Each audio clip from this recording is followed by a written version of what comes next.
The records remained in the basement of the Chatham County Courthouse for 113 years before anyone saw fit to examine them closely.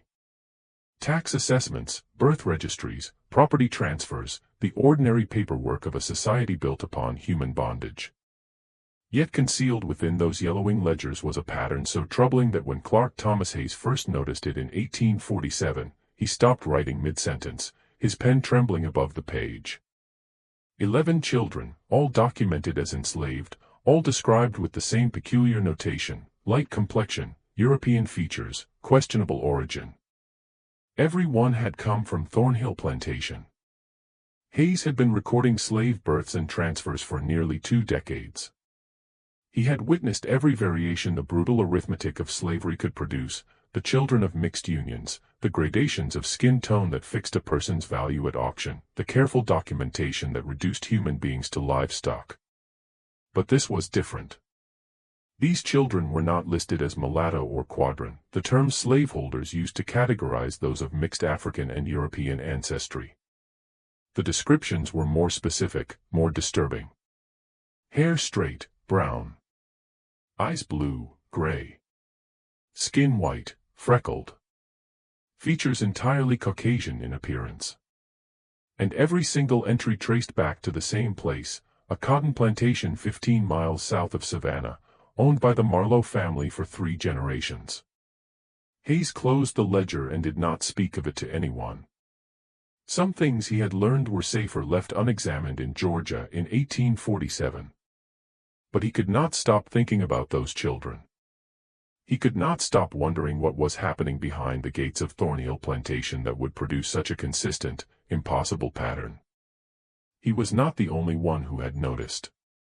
Thomas Hayes had never intended to become a keeper of secrets. He had taken the courthouse clerk position in 1829, fresh from a failed attempt at running a general store in Augusta. The work was tedious but steady, recording births, deaths, property transfers, tax assessments. In a county where human beings were bought and sold like cattle, most of the paperwork involved slavery in some form. Over the years, Hayes had developed a particular system for organizing records. He cross-referenced birth registries with property transfers, tracked family lineages, noted patterns in estate management. It was partly professional pride, partly a way to make sense of the overwhelming volume of documentation that passed through his hands. He had created his own filing system, indexed by plantation name, that allowed him to trace the movement of enslaved people across Chatham County with unusual precision. It was this system that revealed the pattern. On a humid afternoon in July 1847, while reorganizing files damaged by a roof leak, Hayes pulled records for Thornhill Plantation to verify some tax documentation. As he laid out the birth registries chronologically, something caught his attention. The first entry was from 1831, female child born to Hannah, enslaved, light-kinned, unusual features. Sold at 6 months old to a plantation in McIntosh County. Then 1833, male child born to Patience, enslaved, pale complexion, straight hair, blue eyes. Sold at 8 months to an estate in Glenn County. 1835, female child born to Rebecca, enslaved, white-skinned, European features. Sold at 1 year to a planter in Liberty County. The entries continued, spaced roughly 18 to 24 months apart, each describing children who seemed impossible given their mothers' documented descriptions.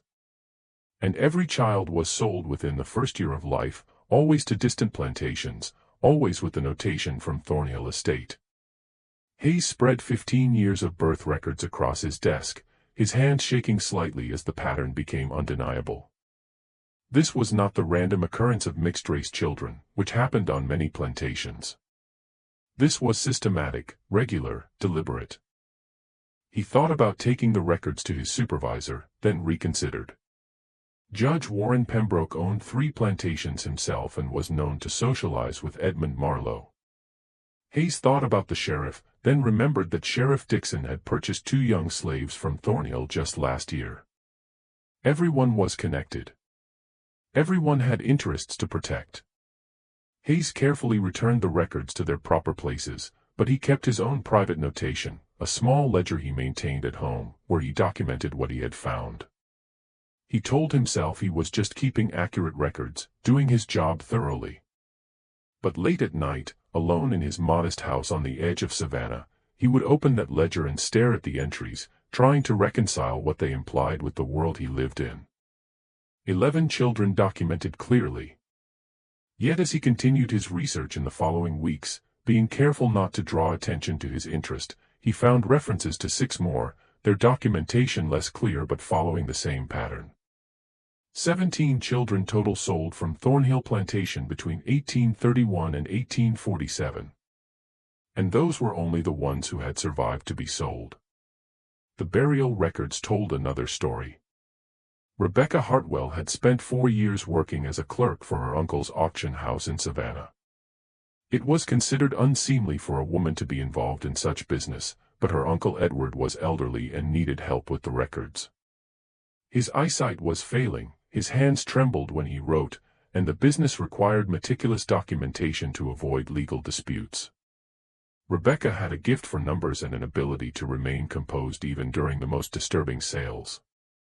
She taught herself to see past the human tragedy unfolding on the auction block, to focus only on the figures in her ledger. It was a survival mechanism, a way to do her job without being consumed by the horror of it. But in June of 1845, even her practiced detachment cracked. The auction house on Broughton Street was crowded that morning. Summer was the busy season for slave sales. Planters needed additional workers for harvest, and those who had overextended financially during the previous year often sold people to cover debts.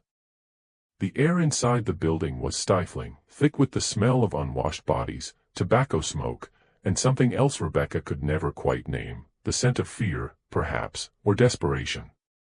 She was recording bids in her ledger when the woman and child were brought to the platform.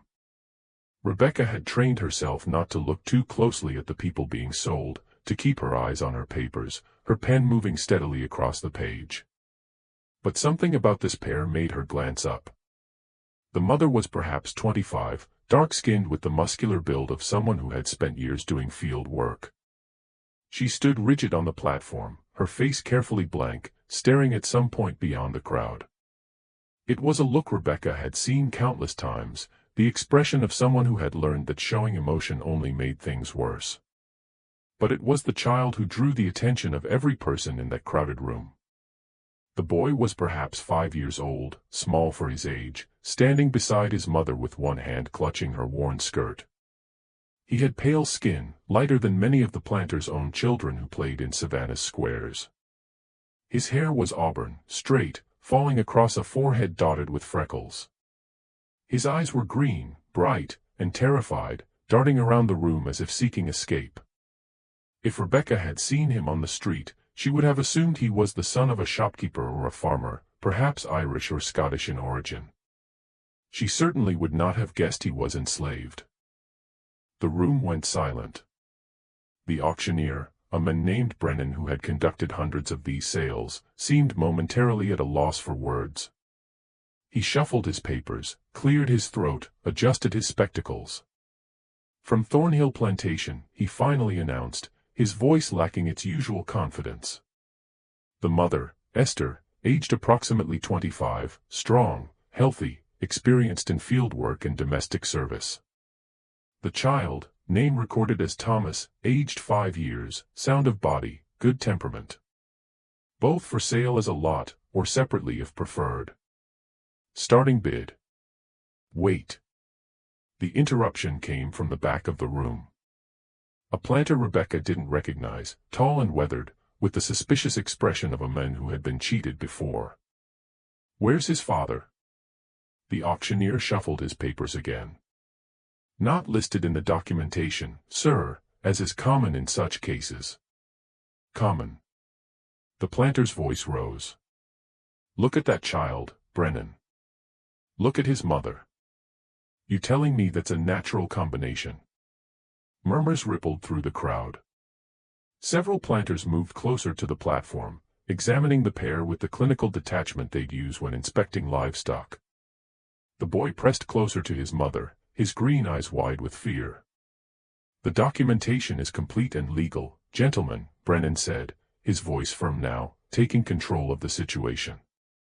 The child was born enslaved, properly registered with Chatham County. The mother's ownership is undisputed. Both are legal property of Thornhill Plantation, consigned here for sale by Mr. Edmund Marlowe. I have all the papers in order. But who's the father? Another voice called out. That boy looks white as chalk. Someone here knows something about Thornhill Plantation. We don't. The question hung in the air, heavy with implication. Rebecca watched her Uncle Edward shift uncomfortably beside the platform. She saw Brennan's jaw tighten, saw his hand grip his gavel a bit too firmly. The father's identity is not germane to the sale, Brennan declared. Under Georgia law, the status of a child follows the condition of the mother. Esther is enslaved. Therefore, her child is enslaved regardless of paternity. That is the law, gentlemen. Now, shall we proceed with the bidding? The planter at the back of the room shook his head in disgust and walked out. Several others followed. Those who remained bid cautiously, as if uncertain what they were purchasing, as if the child's appearance made them somehow complicit in something they didn't want to acknowledge. The pair eventually sold for less than the auctioneer had expected, $400 for both. Purchased by a farmer from Burke County who needed field hands and seemed less troubled by the boy's appearance than others. Or perhaps he saw an opportunity, Rebecca thought darkly.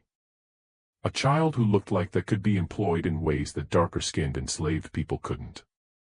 After the sale concluded, after the crowd had dispersed and the farmer had left with his new property, Rebecca approached her uncle.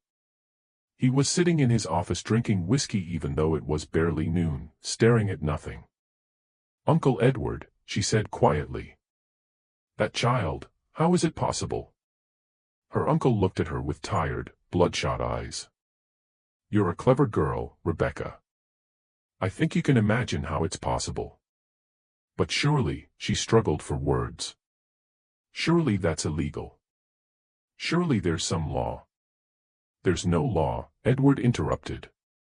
"Oh, there are laws about assault, about violence. But between a master and his property," he laughed bitterly. "The law sees no crime there. The law says he can do whatever he wishes with his property, and any children born are simply more property.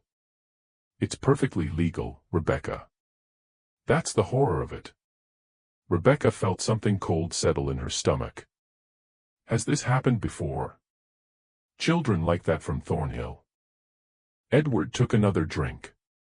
"This is the 4th time in the 3 years you've been working here. There were others before that, when I was running the business alone. Always from Thornhill. Always the same story. White-looking children sold with no mention of the father. Documentation all in order. Everything legal and proper. 4 times, Rebecca whispered. That I've seen personally. Could be more that went through other auction houses in Savannah. Could be some that were sold privately, never came to public auction at all. The Marlowes are always careful to separate the children from their mothers after a few years. Send them to different sales, different counties. Makes it harder to track a pattern. Why would they do that?" Her uncle's expression darkened. "Because someone at Thornhill doesn't want anyone asking questions. Because if all these children appeared together, if people saw them all at once, even in Georgia, someone might be bothered enough to make trouble. Spread them out, sell them young before they can talk, send them far away.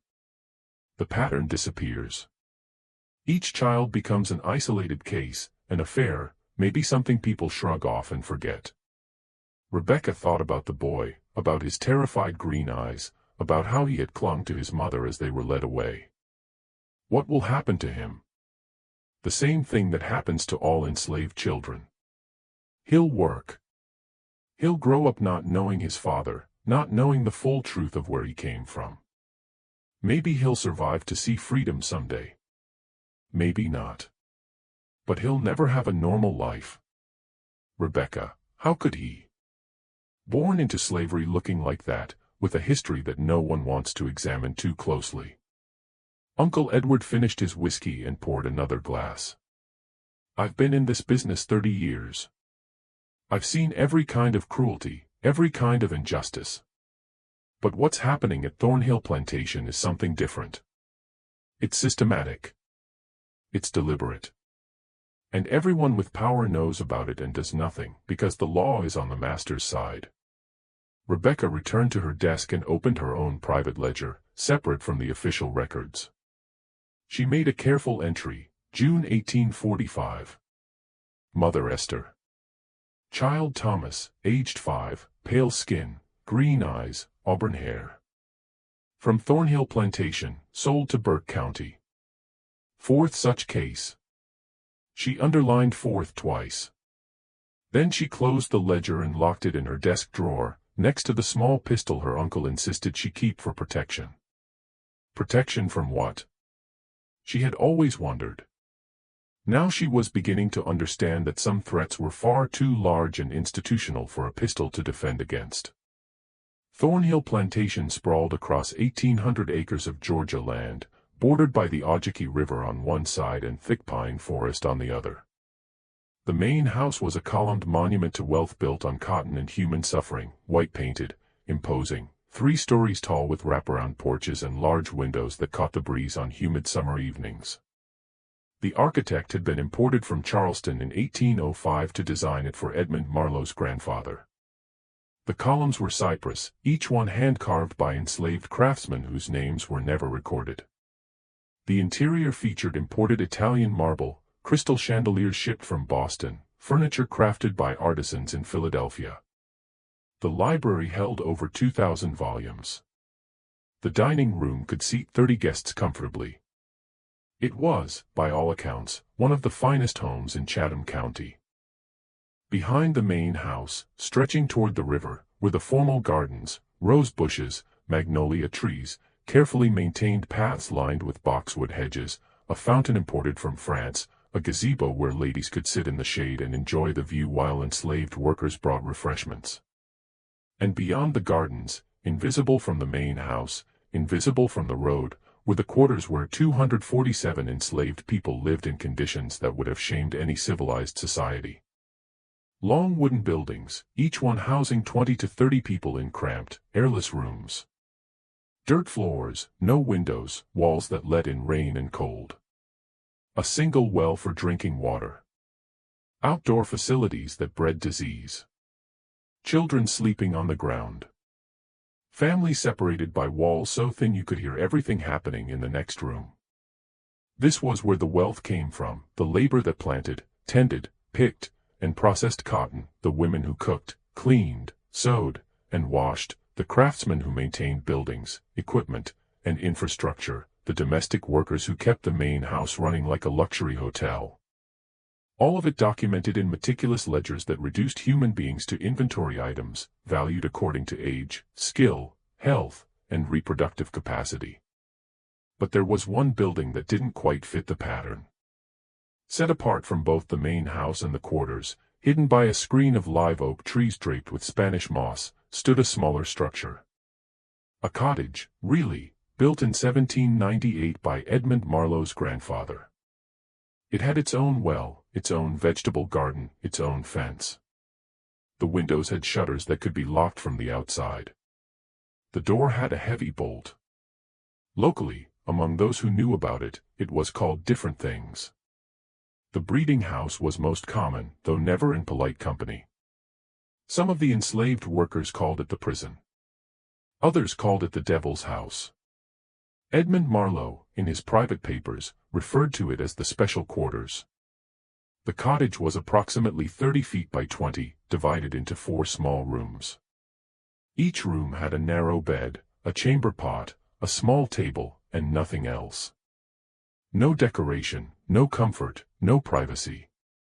The windows were barred. The doors locked from the outside. At any given time between 1798 and 1848, anywhere from 2 to 6 women were kept in that cottage, isolated from the rest of the plantation's population. They were selected according to specific criteria: young, between 15 and 25 years old, healthy, no physical defects, No history of difficulty or resistance, strong build, good teeth, clear eyes. The selection process was careful, deliberate, documented. Once selected, a woman would be moved from the general quarters to the cottage. She would be fed better than the field workers, more meat, fresh vegetables from the cottage garden, milk occasionally. She would be given lighter work, usually spinning or sewing, tasks that could be done while confined. She would be examined regularly by whoever served as plantation physician, ensuring she remained healthy. And Edmund Marlowe would visit. Regularly, predictably. When a woman became pregnant, the visits would stop. She would be monitored throughout the pregnancy, given even better food, excused from all work in the final months. When she gave birth, if the child survived, it would be taken from her within days, sometimes hours. If the child had dark skin, typical features, it might be left with the mother and both returned to the general population. But if the child had pale skin, light hair, European features, the child would be taken to the main house. It would be fed by a wet nurse, cared for by domestic workers, kept separate from its mother. And within 6 to 18 months, it would be sold, always to distant plantations, always with careful documentation showing legitimate ownership and legal transfer. The mother would recover from childbirth in the cottage, then be returned to the general population if she had served her purpose, or kept in the cottage if she was young enough to produce more children. This system had been in place for 50 years by 1847. 50 years of selecting women. 50 years of forced pregnancies. 50 years of taking children and selling them like livestock. 50 years of carefully maintained documentation showing that everything was legal, proper, and within the rights of a plantation owner managing his property. Daniel Prescott arrived at Thornhill Plantation in April of 1842, hired as overseer at the generous salary of $800 per year, plus housing and provisions. At 32 years old, with 7 years of experience managing agricultural operations in North Carolina, he considered it an excellent opportunity. The position had become available suddenly. The previous overseer, a man named Cullen, had left without notice in February. Edmund Marlowe had written to several plantation management services seeking a replacement, and Prescott's name had been recommended. The work seemed straightforward: manage the cotton operation, supervise the enslaved workforce, maintain productivity, keep detailed records. Marlowe was known as an exacting but fair employer. The plantation was profitable and well established. Prescott looked forward to demonstrating his capabilities and perhaps eventually managing his own estate. He lasted 7 months. For the first 3 weeks, everything proceeded normally. Prescott learned the plantation's routines, met the key workers, reviewed the account books, and familiarized himself with Marlowe's expectations. The cotton operation was efficient, the workforce disciplined, the records immaculate. Then in early May, Edmund Marlowe called him to the main house for a private conversation. "Mr. Prescott," Marlowe began, sitting behind an enormous mahogany desk in his study. "You've been doing excellent work. I'm pleased with your management style. But there's an additional aspect of your responsibilities that we need to discuss, sir." Marlowe opened a drawer and withdrew a ledger, placing it on the desk between them. "This plantation has certain special operations that require discretion. I need to know that I can trust you to maintain that discretion." "Absolutely," Prescott said, feeling a flutter of unease, but nodding. "Of course, Mr. Marlowe. I understand that plantation business often involves sensitive matters." "Indeed." Marlowe opened the ledger, revealing columns of entries written in precise handwriting. "You're aware of the cottage beyond the gardens? The separate building with the fenced yard?" "I've seen it, sir. I assumed it was storage or perhaps quarters for domestic staff." "It serves a different purpose." Marlowe's voice was calm, businesslike. "I maintain a selective breeding program on this estate, Mr. Prescott. I identify females with desirable traits, health, strength, good constitution, and I keep them in controlled conditions to produce offspring of the highest quality. The way he said breeding program, the clinical detachment in his voice, made Prescott's stomach turn, but he kept his expression neutral. Many plantations practiced selective breeding, encouraging matches between healthy workers to produce strong children. It was distasteful but common. The children produced through this program, Marlowe continued, often have unusual features, light skin, European characteristics. These children command premium prices at auction when properly marketed. They're particularly valuable for domestic service. Prescott stared at him. Sir, are you saying? I'm saying that part of your duties as overseer includes managing this aspect of the plantation's operations. You'll ensure that the women in the cottage are properly fed and cared for. You'll coordinate with the midwife when births occur. You'll arrange for the children to be transported to Savannah for sale when the time is appropriate. And you'll maintain absolute discretion about all of it. The room seemed to tilt. Prescott gripped the arms of his chair. Mr. Marlowe, with respect, what you're describing sounds like. Good business, Marlowe interrupted sharply. Let me be very clear, Mr. Prescott. What happens in that cottage is entirely legal. Any child born to an enslaved mother is enslaved regardless of paternity. That is Georgia law. I am breaking no statutes. I am simply maximizing the productivity of my property. The women are property. They have no legal standing to refuse anything I require of them. They are not harmed, Mr. Prescott. They are fed well, housed better than the field workers, given light duties. Many would consider it a privilege. Prescott felt bile rising in his throat. Sir, I cannot. You can and you will, if you wish to remain employed here. Marlowe's voice went cold. Mr. Prescott, you signed a contract. You accepted this position. I've paid you a month's wages already. If you choose to leave, I'll expect repayment of those wages plus damages for breach of contract. I have excellent lawyers, and you'll find no work in Georgia after I explain to other plantation owners that you couldn't handle the basic responsibilities of an overseer position. The threat was clear. Prescott was not a wealthy man. He had $50 saved, not nearly enough to repay wages and fight a legal battle. And Marlowe was right. A reputation for being difficult or unreliable would destroy his career. You'll start tomorrow, Marlowe said, closing the ledger. The cottage currently houses 4 women. 2 are pregnant and will give birth within the next few months. You'll ensure the midwife attends both births and reports to me immediately on the children's appearance. Prescott managed to nod. Understood. Good. One more thing, Mr. Prescott. You are never to speak about this to anyone outside this plantation. Not to friends, not to family, not to other overseers.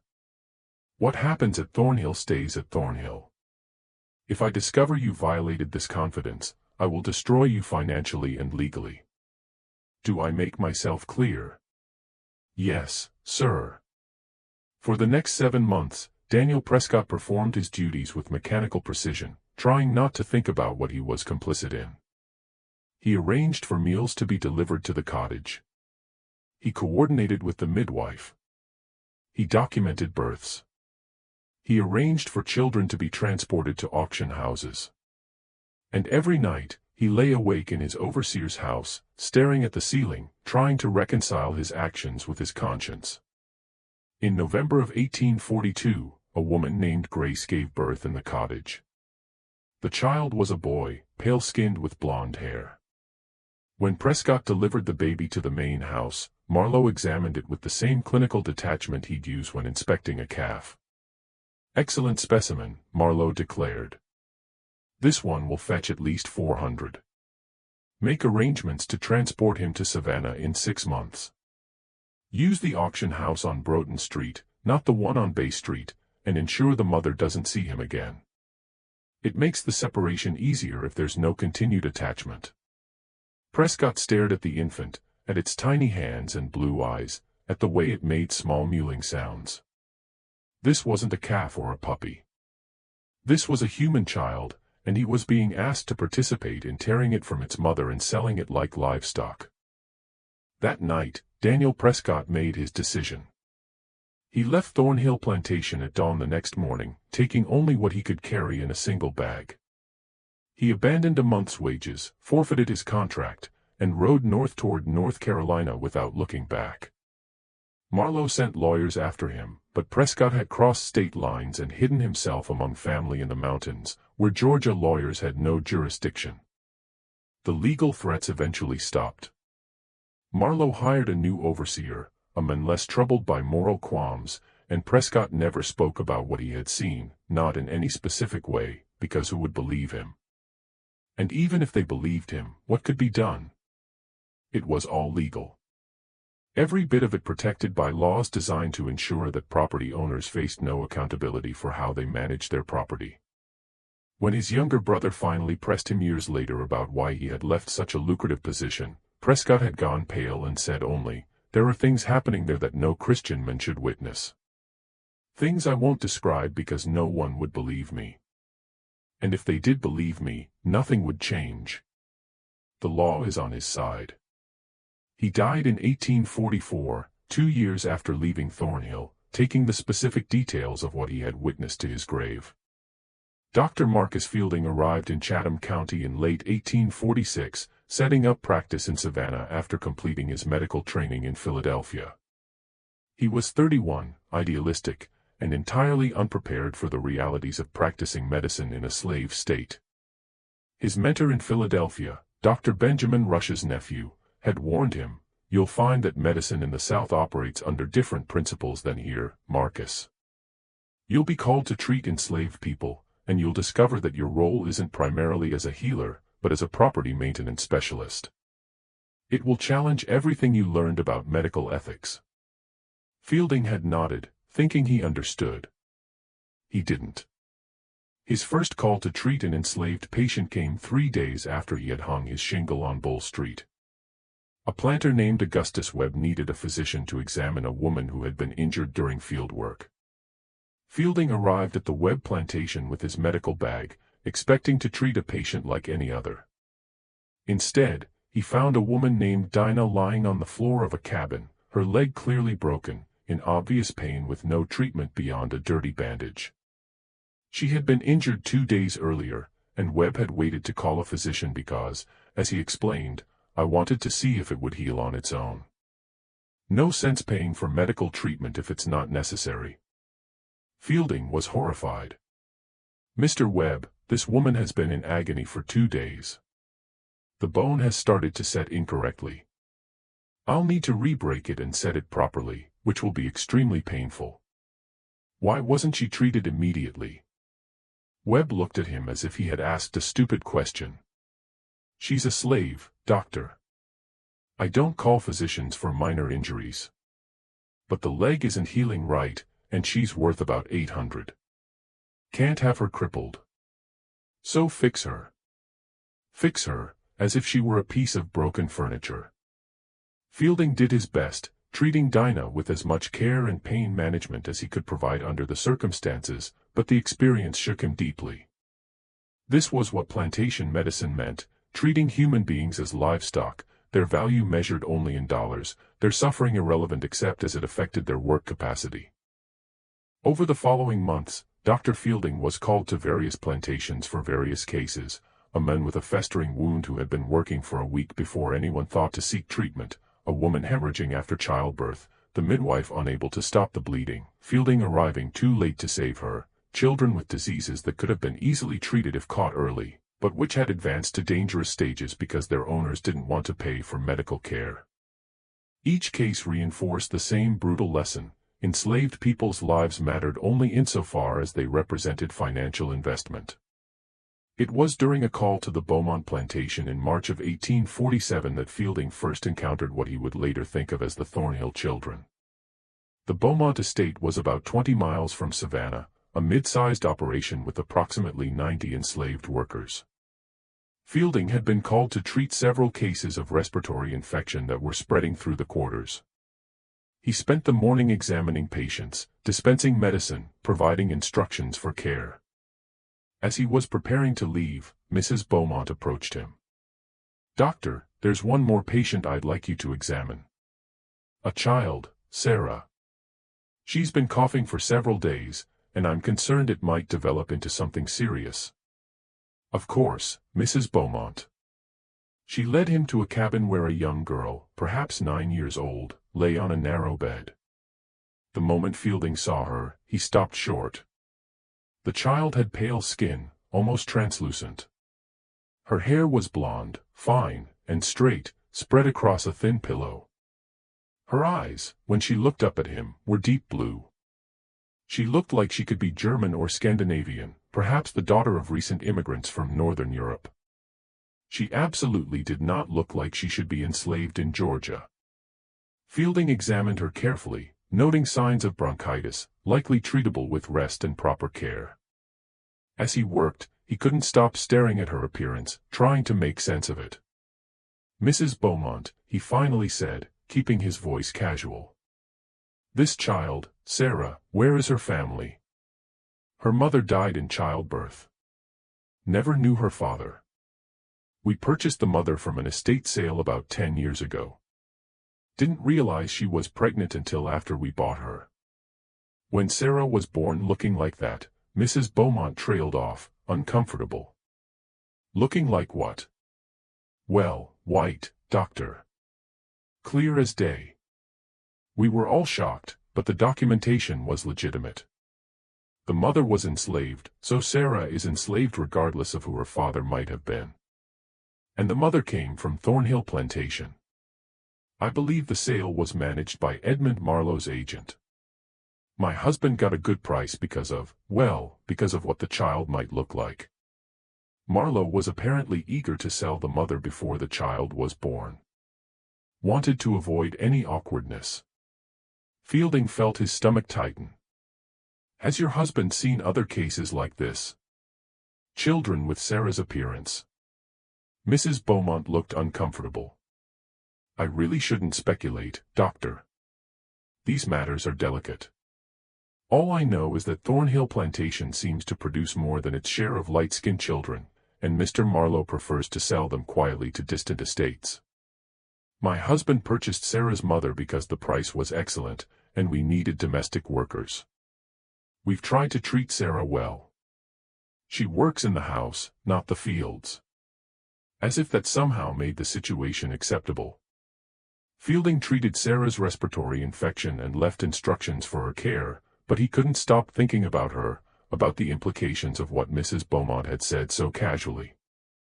Thornhill Plantation seems to produce more than its share of light-skinned children.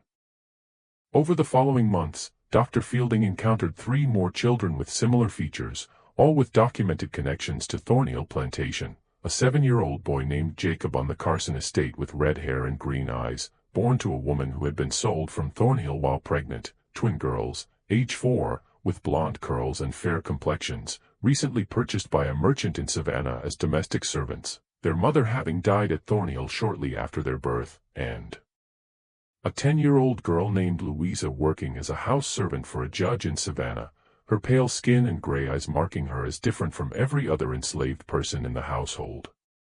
Each time, when Fielding inquired discreetly about their origins, the answer was the same: Thornhill Plantation. He began keeping private notes, documenting each case in a journal he kept locked in his office. He noted physical descriptions, ages, documented origins, current locations. He started seeing a pattern that was impossible to ignore. One evening in September of 1847, after treating a fever outbreak at a plantation near the Ojiki River, Fielding accepted an invitation to dine with the owner, Colonel Peter Saunders. The colonel was in his 60s, a veteran of the War of 1812, a respected member of Savannah society. After several glasses of port, he became talkative. "You're new to Georgia, Dr. Fielding," the colonel said, settling into a leather chair in his study. "Still have that northern sensibility about you. I can see it in how you treat the slaves, like they're people rather than property." Fielding kept his expression neutral. "I treat them as patients, Colonel." "Yes."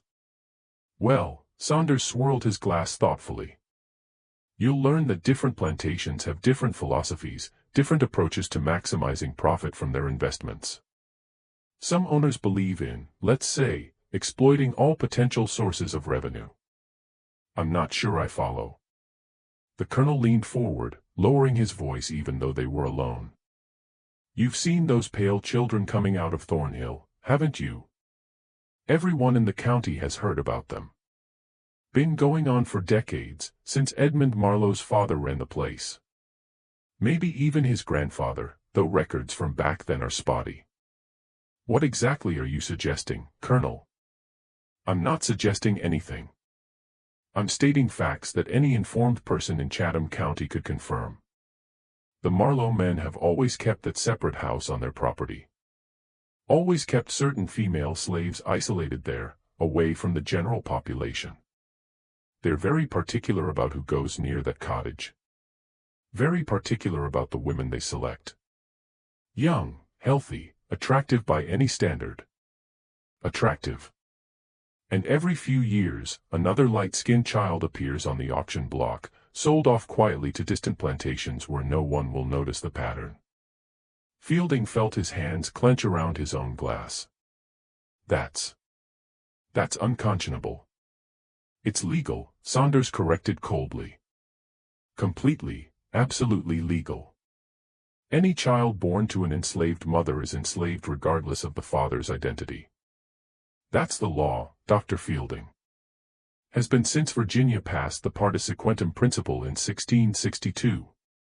Mother's status determines child's status. The Marlowes aren't breaking any statutes. They're simply maximizing their assets. Surely there must be some recourse. For whom? Saunders interrupted. The children are slaves, born to enslaved mothers, properly documented, legally sold. The mothers won't testify, and they can't, by law. Slaves cannot testify against white people in Georgia courts. They have no legal standing, no rights, no voice. The fathers, he laughed bitterly.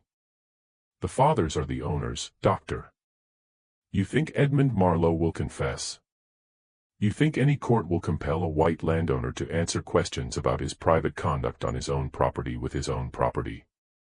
But surely the morality. Morality. Saunders drained his glass. Dr. Fielding, you're in Georgia. The entire economic system here is built on treating human beings as property. Once you accept that fundamental principle, once you say that one person can own another person absolutely, everything else becomes logical. If a man owns a woman as property, then he owns her completely. Her body, her labor, her children, all of it. The law protects his property rights absolutely. There's no moral question in the eyes of the law, because property has no rights. The logic was airtight, the system perfectly designed to protect the powerful and ensure that the vulnerable had no recourse whatsoever. My advice, Saunders continued, refilling his glass, is to focus on your medical practice and avoid asking questions about Thornhill Plantation. Edmund Marlowe is a powerful man, Doctor. He sits on the county council. He's a major donor to the Baptist Church. He has connections in Savannah society that go back 3 generations. He doesn't take kindly to curiosity about his private affairs, and he has the means to make life very difficult for anyone who troubles him. Is that a threat, Colonel? It's advice. Friendly advice from someone who's lived in Georgia longer than you've been alive. There are battles worth fighting, Doctor, and battles that will destroy you for no gain.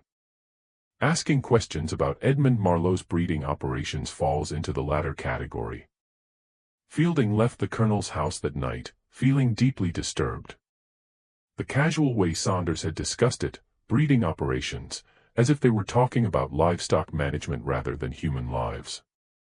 The certainty that no legal recourse existed, that the system was designed specifically to permit this kind of exploitation. But Dr. Fielding couldn't let it go. Over the next year, he began keeping more detailed records, documenting every child he encountered who matched the pattern. He noted their physical descriptions, their ages, their documented origins. He asked careful questions of other physicians, of auctioneers, of anyone who might have information without being so direct that he drew unwanted attention. He contacted the county courthouse, claiming he was conducting medical research on genetic inheritance, and requested access to birth records. Clark Thomas Hayes, nervous but sympathetic to Fielding's careful inquiries, allowed him access to certain documents while keeping the nature of his research private. Together, working carefully, they documented a pattern that was undeniable. Between 1830 and 1848, at least 21 children matching this description had been born at Thornhill Plantation. 21 children with European features born to enslaved women with African features, all sold within their first year of life to distant plantations across Georgia and neighboring states. And these were only the ones they could verify through existing records. How many others had been sold before documentation practices were standardized? How many had died young, their births and deaths recorded only in vague terms? How many had been sold through private transactions that left no paper trail? The true number could be 50, could be 100, spanning 3 generations of the Marlowe family going back to the late 1700s. Dr. Fielding kept his research locked in a trunk in his office under his medical supplies, where no casual search would find it. He continued his practice, treating patients, building his reputation. But late at night, he would review his documentation, adding new cases as he discovered them, building a record of systematic abuse that spanned decades. And he waited for an opportunity to make it public, to force someone with power to acknowledge what was happening at Thornhill Plantation. That opportunity would not come for years. But Fielding was patient, methodical, determined. He believed that truth, once properly documented, would eventually demand justice. He had no idea how wrong he was. In March of 1848, a woman named Ruth was sent to Dr. Fielding's office by her current owner, a merchant named Tobias Wright, who had purchased her 6 months earlier at a private sale. She was suffering from persistent fever and respiratory problems that weren't responding to home remedies. Fielding examined her in the small back room he used for treating enslaved patients, separate from the main office where he saw white clients. The physical separation was legally required and socially expected, another reminder of the rigid caste system that governed every aspect of Southern life. Ruth was perhaps 25, thin to the point of malnutrition, with deep scars on her wrists that looked like shackle marks. Her breathing was labored, her fever significant. But more striking was her emotional state. She was clearly terrified, flinching at sudden movements, her eyes darting constantly toward the door as if expecting someone to burst in. As Fielding examined her, checking her lungs and assessing her condition, she suddenly grasped his arm with surprising strength. "Doctor," she whispered urgently. "I need to tell someone what happened. Before I die, before they move me again. Someone needs to know." "You're not going to die, Ruth," Fielding said gently, though in truth, her condition was serious. "The fever is concerning, but with proper treatment and rest." "Not from the fever." Her grip on his arm tightened. "From what they'll do to me when they find out I talked. Mr. Wright doesn't know my history. He bought me thinking I was just another house servant. But if Mr. Marlowe finds out I'm in Savannah, that I'm talking to people." Fielding felt his pulse quicken. "Marlowe. Edmund Marlowe. You were at Thornhill Plantation." Ruth nodded, tears starting to stream down her face. 6 years. I was there for 6 years. From when I was 17 until last year. He selected me from the fields. Said I had good features, strong build. Took me to that cottage behind the main house and locked me in.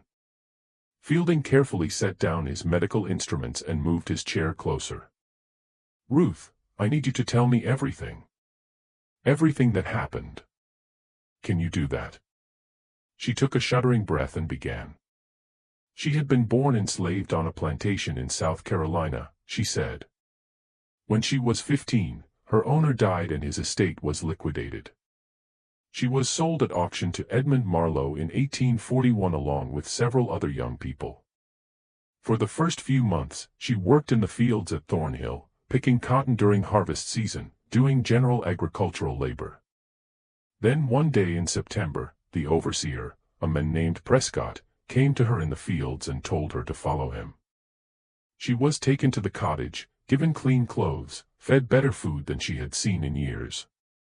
She thought perhaps she had been selected for housework, which would be easier than field work.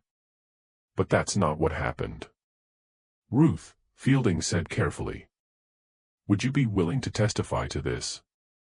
To what you've told me, if I could find a lawyer or perhaps contact officials in?"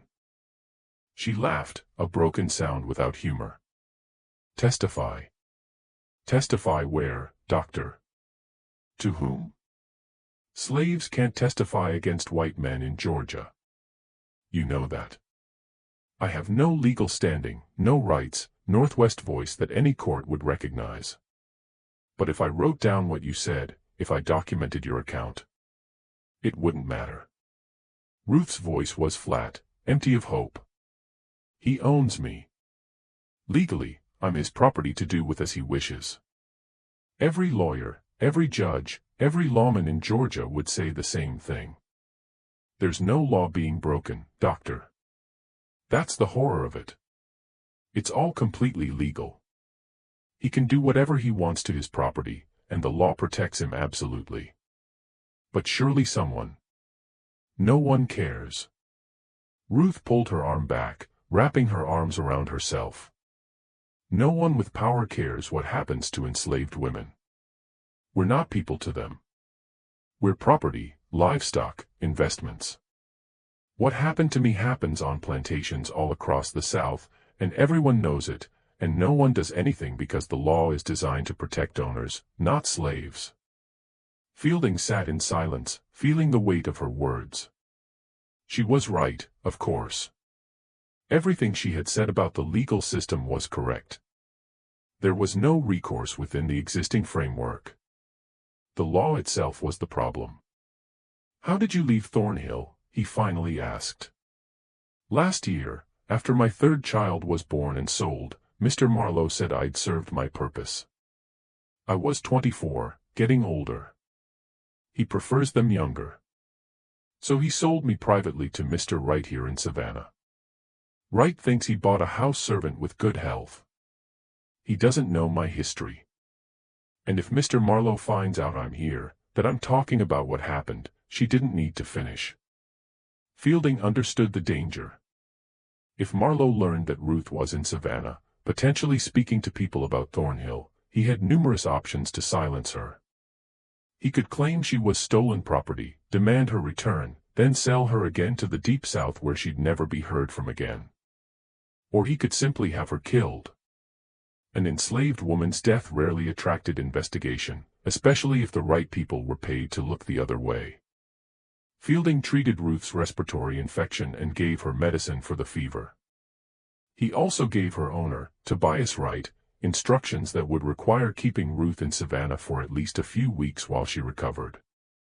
But 3 days later, when Fielding sent a follow-up inquiry to Wright's household, he was informed that Ruth had been sold. Wright had received an offer he couldn't refuse, $200 more than he had paid for her just months earlier, from a trader who specialized in moving enslaved people to the Deep South.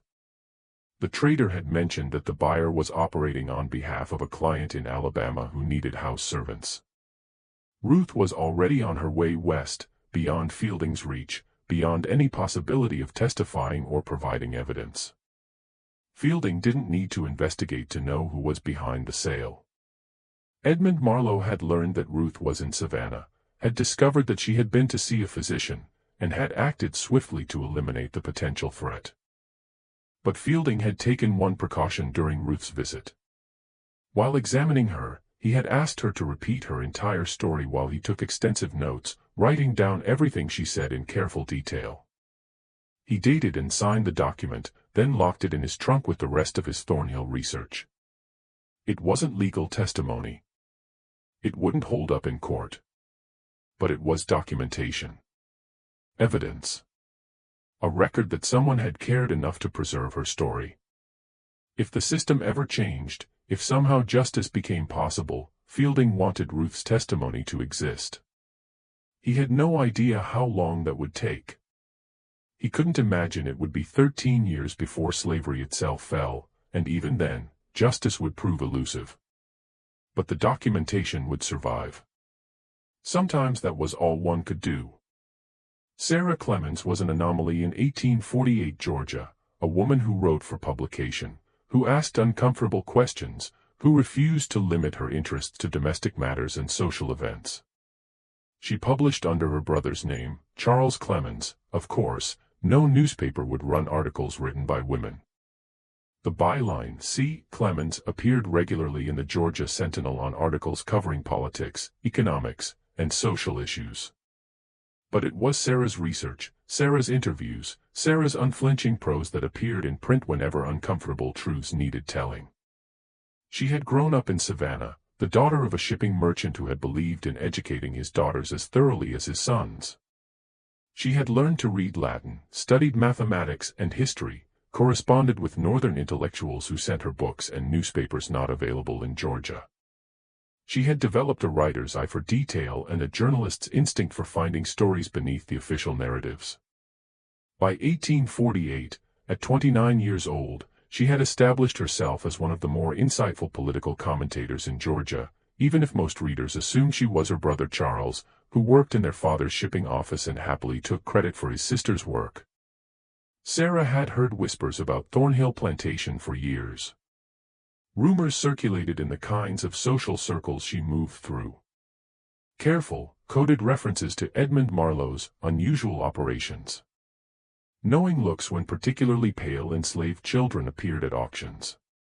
Whispered speculation about the cottage behind his main house. But whispers weren't evidence. Rumors weren't facts. And Sarah had learned through painful experience that accusations without proof were worse than useless. They could destroy credibility, close doors that might otherwise open, and give targets ammunition to dismiss legitimate criticism as gossip and scandal-mongering. Then, in October of 1848, Dr. Marcus Fielding contacted her. The introduction came through mutual acquaintances in Savannah's small community of moderately progressive professionals, people who weren't abolitionists exactly, but who were troubled by some of slavery's worst excesses. Fielding had asked around carefully, looking for someone who might have the skills and courage to investigate Thornhill Plantation properly. Several people suggested Sarah Clemens, though they cautioned that she would need ironclad evidence before she'd pursue the story publicly. They met in a boarding house on West Broad Street, a discreet location where neither would attract particular attention. Fielding arrived with a leather satchel containing his documentation. Sarah brought her notebook and her well-practiced ability to maintain a neutral expression even when hearing disturbing information. Fielding spread his papers across a table in a rented room: birth registries, auction records, death certificates, medical notes, Ruth's testimony, Thomas Hayes's courthouse documentation, years of careful research, names and dates and descriptions, building an irrefutable pattern. Sarah read through everything carefully, making notes, asking pointed questions, cross-referencing documents. It took nearly 3 hours. When she finally looked up, her expression was dark with suppressed anger. "This is systematic," she said. "This isn't opportunistic abuse or scattered incidents. This is deliberate, organized, sustained over decades. It's an industrial operation." "At least 3 decades that I can document clearly," Fielding agreed. "I suspect it goes back further, possibly to the 1780s or even earlier, but records before 1820 are incomplete or missing. The Marlowe family has owned Thornhill since the 1760s. 3 generations," Sarah murmured, making notes. "A family tradition of," she stopped, unable to find words adequate to the horror. 21 children documented between 1830 and 1848, Fielding continued. "But there are references in burial records and fragmentary documents suggesting at least 15 more going back to 1820. That's 36 verified cases. The actual number is almost certainly higher. And they're sold as infants or toddlers," Sarah said, reviewing the auction records. "Always to distant plantations, different counties, sometimes different states, always separated from their mothers within months of birth." The pattern is designed specifically to prevent anyone from seeing it, from compiling this kind of comprehensive documentation. Exactly. Each buyer sees one unusual child, assumes it's an isolated incident, an affair perhaps, something not worth questioning. But when you compile all the records together, the pattern becomes undeniable. Sarah closed her notebook and looked at Fielding directly. "Dr. Fielding, you understand that I can't publish this. Even writing under my brother's name, no editor in Georgia would run it. Edmund Marlowe could sue for libel. He could demand proof. And while your documentation is extensive, none of it would hold up in court as proof of what he's actually done. Ruth's testimony is inadmissible, she's enslaved. Her word means nothing legally. Even if she were free, even if we found a dozen women willing to testify, any defense attorney would argue that these children could have any number of fathers. Prove it was Marlowe. Prove it wasn't consensual. Prove it wasn't some other white man on the plantation, an overseer, a visitor, anyone. There's no way to establish paternity without Marlowe's confession, and he'll never confess." Fielding slammed his palm on the table, making the documents jump. "So we do nothing. We have documentation of at least 36 children. We have testimony from a woman who was imprisoned in that cottage for 6 years. We have statistical evidence that's mathematically impossible to explain any other way, and we do nothing." "I didn't say that." Sarah's voice was calm but firm. "I said we can't publish direct accusations. But there are other approaches. More subtle, more strategic. We document everything. We continue building the case. And we publish what we can publish. Statistical anomalies. Questions about accountability in birth documentation. Analysis of auction patterns. We make people aware that something strange is happening without making specific accusations that could be legally challenged. That's not enough. It's what's possible." Sarah said. "Dr. Fielding, you're a good man and a brave researcher, but you need to understand the world we're working in. This is Georgia in 1848. The entire legal, economic, and social system is designed to protect slavery and the people who profit from it. Edmund Marlowe is a wealthy, powerful, politically connected member of that system. He has resources we can't match. He has legal protections we can't penetrate. And most importantly, he's not actually breaking any laws. How is that possible? Because the law defines children's status by their mother's condition. Partis equentum. The offspring follows the condition of the mother. It's been law in the South since the 1660s. If a woman is enslaved, her children are enslaved regardless of who fathered them. That's not a loophole, doctor. That's the foundational principle of how slavery reproduces itself generation after generation. By that principle, Edmund Marlowe is simply managing his property. The law sees no crime. The law is evil." "Yes," Sarah agreed quietly. "It is.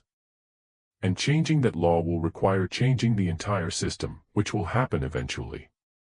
I believe that.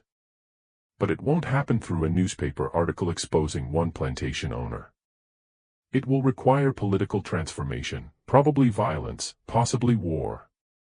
The system is too entrenched, too profitable, too deeply woven into Southern society to reform peacefully." They sat in silence for a moment, both contemplating the enormity of what they were up against. "So what do we do?" Fielding finally asked. Sarah gathered the papers, organizing them carefully. "We document everything we can. We keep meticulous records. We prepare for the day when the system finally falls. When testimony might actually matter. When justice might actually be possible. We find allies, other physicians, other researchers, people in other states who might have influence. And we try to find one thing. One piece of evidence that even this society can't ignore. Such as? I don't know yet. But we keep looking. We keep researching. And we don't give up, even when it seems hopeless." Over the following months, Sarah and Dr. Fielding formed an unlikely partnership. Sarah had connections throughout Savannah society, access to records and information that Fielding couldn't reach as an outsider. Fielding had medical expertise and access to enslaved patients who might provide testimony or information. Together, they expanded the investigation beyond Thornhill Plantation, looking for similar patterns at other estates. And what they found was, in some ways, even more disturbing than Thornhill itself. In 1851, 3 years after Sarah and Dr. Fielding began their collaborative research, Sarah published an article in the Georgia Sentinel under her brother's byline. It was titled, "Statistical Irregularities in County Birth Records, a Call for Improved Documentation." The article was carefully crafted to avoid direct accusations. It presented statistical analysis of slave birth records across 3 Georgia counties, Chatham, Liberty, and Glenn. It noted that certain plantations produced statistically improbable numbers of children with unusual physical characteristics not consistent with documented maternal lineage. It referenced the legal principle of partis sequentum and discussed its implications for property law and inheritance. It raised careful questions about accountability in documentation practices, suggesting that more rigorous record-keeping might be necessary to prevent fraud in property transfers. The article never mentioned Thornhill Plantation by name. It never accused Edmund Marlowe. It presented itself as a dry academic discussion of documentation practices and statistical anomalies. But anyone reading carefully, anyone familiar with the situation, understood exactly what Sarah was documenting. The article caused a minor scandal. 2 newspapers in South Carolina republished it with editorial notes praising its rigorous analysis. 3 Georgia newspapers wrote editorials condemning it as abolitionist propaganda disguised as scholarship, claiming that questioning birth records was an attack on property rights and Southern institutions. One state legislator, Senator Harold Wickham, gave a speech on the floor of the Georgia General Assembly defending the sanctity of property rights and dismissing concerns about birth irregularities as Northern interference in Southern affairs. He didn't mention Thornhill Plantation either, but his vehemence suggested he knew exactly what Sarah's article was really discussing. The controversy lasted about 2 weeks, then faded as other news dominated public attention. But Sarah Clemens received 7 letters. They arrived over the course of 6 weeks, forwarded through the newspaper offices to C. Clemens.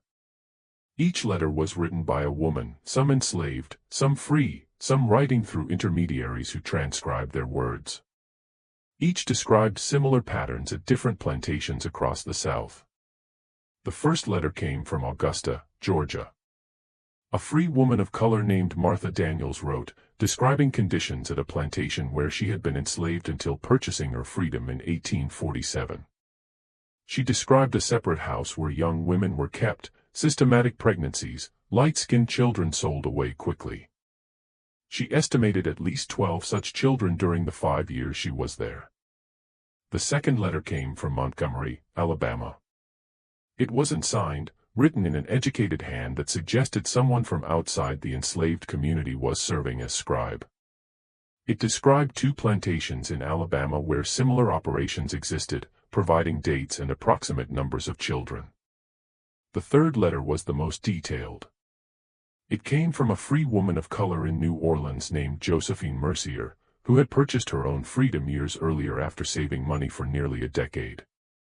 Her letter was 8 pages long, meticulously detailed, heartbreaking in its precision. She wrote, "Mr. Clemens, I read your article about birth irregularities with great interest. I know there were at least 20 children born during my time at the Bogart Plantation in Louisiana. All sold before their 5th birthday. I was 14 when I was first taken to the separate house. I gave birth to 3 children in 4 years. I never saw any of them after they were 6 months old. When I finally raised enough money to purchase my freedom, the owner let me go gladly. I think he was relieved to have me gone, to have one less witness to what was happening. What you describe in Georgia is not unique. It is a system replicated across the South wherever powerful men believe they are above accountability. I am writing to you because someone must document this. The women who are still enslaved cannot speak. Those of us who are free are often too frightened to speak, knowing we could be re-enslaved on false pretenses if we anger the wrong people. But someone must create a record. Must preserve testimony. Must ensure that future generations know what happened, even if our generation lacks the courage or power to stop it. I can provide names, dates, descriptions of at least 20 children I personally witnessed being born and sold. I can describe the house where we were kept, the conditions, the systematic nature of the operation. I can testify to everything, though I understand my testimony has no legal value. I do not know if documenting these crimes will change anything. But I know that silence is complicity. If the only thing I can do is ensure that this evil is recorded, witnessed, remembered, then I will do that. Please continue your research. Please continue publishing whatever you can. Some of us are watching, hoping, praying that someday, somehow, justice will become possible. Sarah read Josephine's letter 3 times, tears streaming down her face.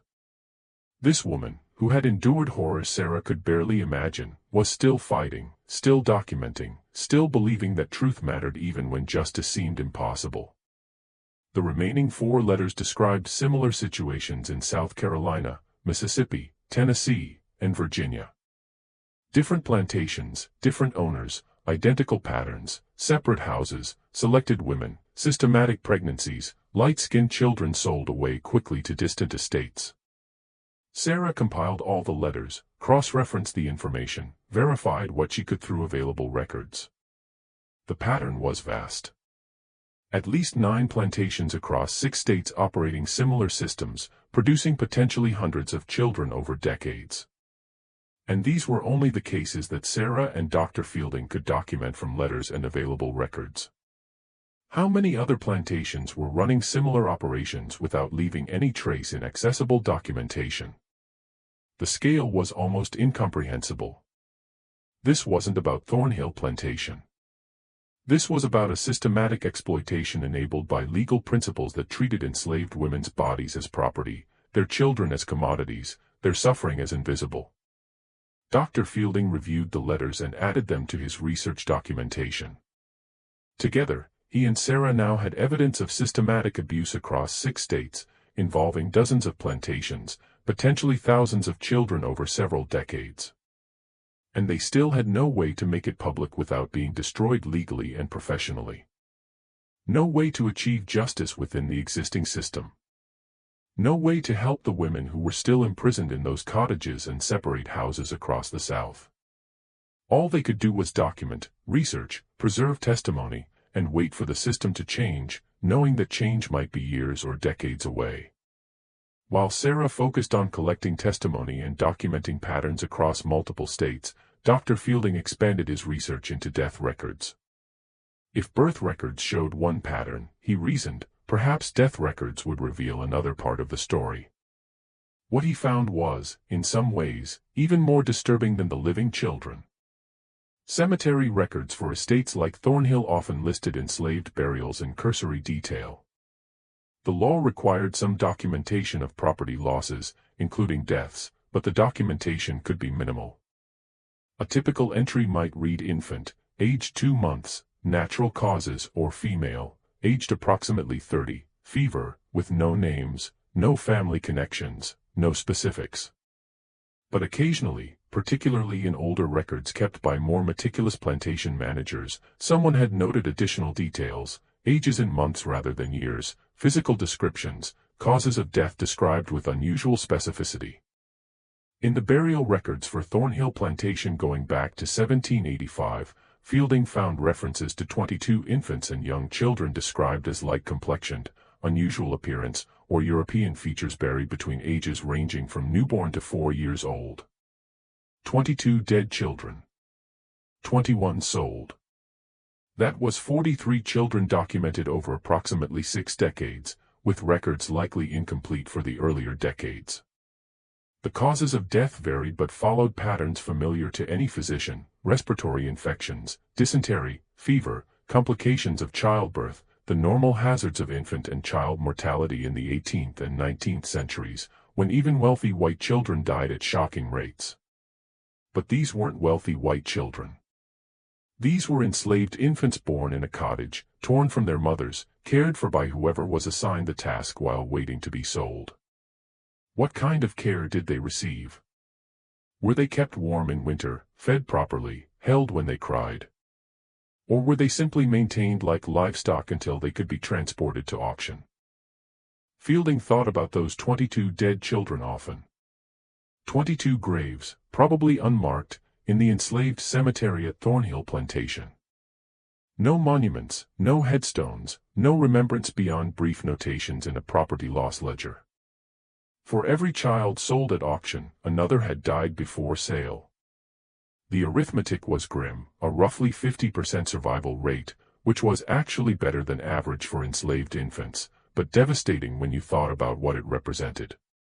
And if the pattern at Thornhill was replicated at the other plantations Sarah had documented, 9 estates producing similar numbers over similar time frames, the total death count could be hundreds of children who never made it to auction, who died as infants, whose existence was noted only as property losses.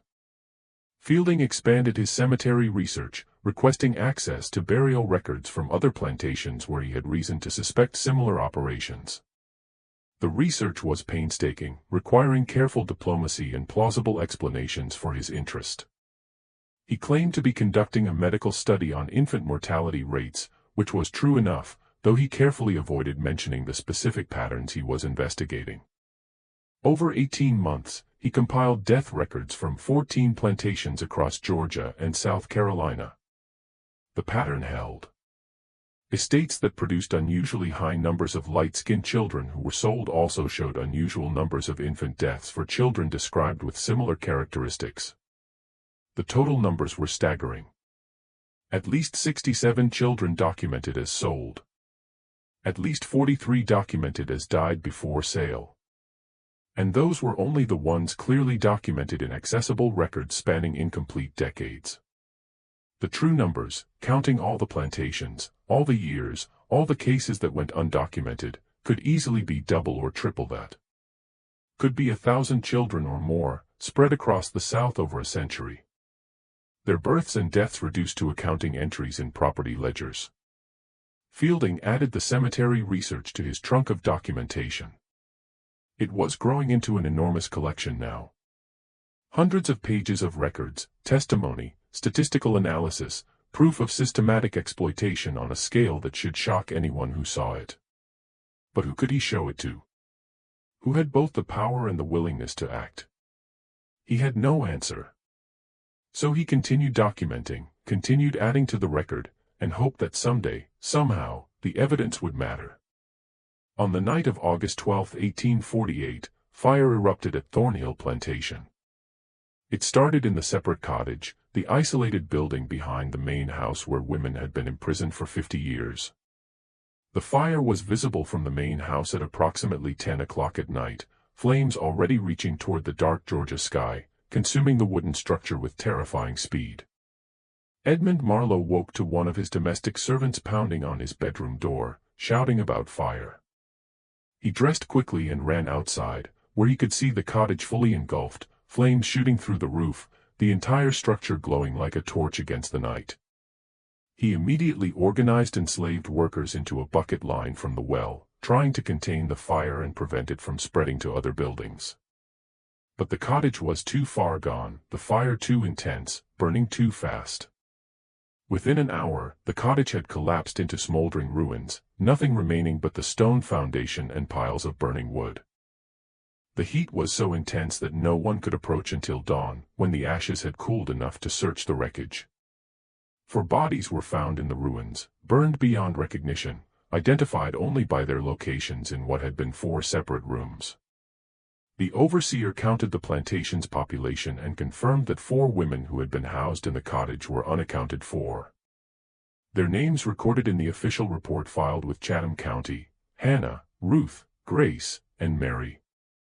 Ages listed as approximately 22, 25, 19, and 28.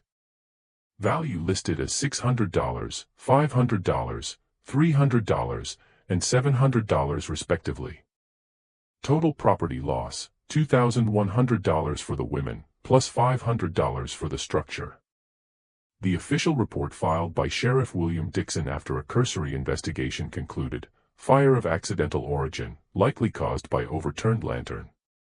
No evidence of foul play. Regrettable loss of property.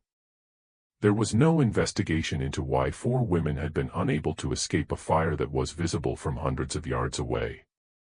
No one asked why the cottage had bars on its windows, visible in the ruins. No one questioned why the doors had been locked from the outside, the bolts still in place where they had fallen among the ashes. No one inquired about the charred remains of shackles found among the debris, or the fact that all 4 bodies had been found in their respective rooms, suggesting they had been trapped inside when the fire started. Edmund Marlowe accepted condolences from his neighbors for his unfortunate loss of property.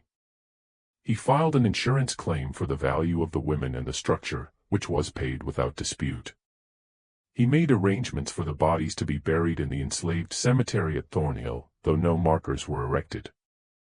And he announced plans to rebuild the cottage, claiming it had been useful for quarantining sick workers and would be missed. But rumors began to spread among the enslaved community at Thornhill and neighboring plantations, whispered stories that moved like water through channels invisible to white society. Stories about what those women had endured. Stories about the children taken from them. Stories about one woman who had found matches hidden in the kitchen stores, who had chosen death over continued captivity, who had set the fire knowing she and the others would die, but determined to end the horror even if ending it meant ending their own lives. The rumor said it was Hannah who had started the fire. Hannah, age 22, who had been in the cottage for 4 years. Hannah, who had given birth to 3 children and watched all 3 taken away. Hannah, who had been scheduled to give birth to a 4th child within weeks. The rumor said she had decided she wouldn't bring another child into that nightmare, that she would rather burn than produce one more baby for Edmund Marlowe to sell, that she had told the other women what she planned and they had agreed. Death was preferable to continuing. The rumors said that when the fire started, the women didn't scream. They didn't pound on the doors or beg for help. They sat in their rooms and let the smoke take them, choosing their own ending rather than submitting to more years of systematic abuse.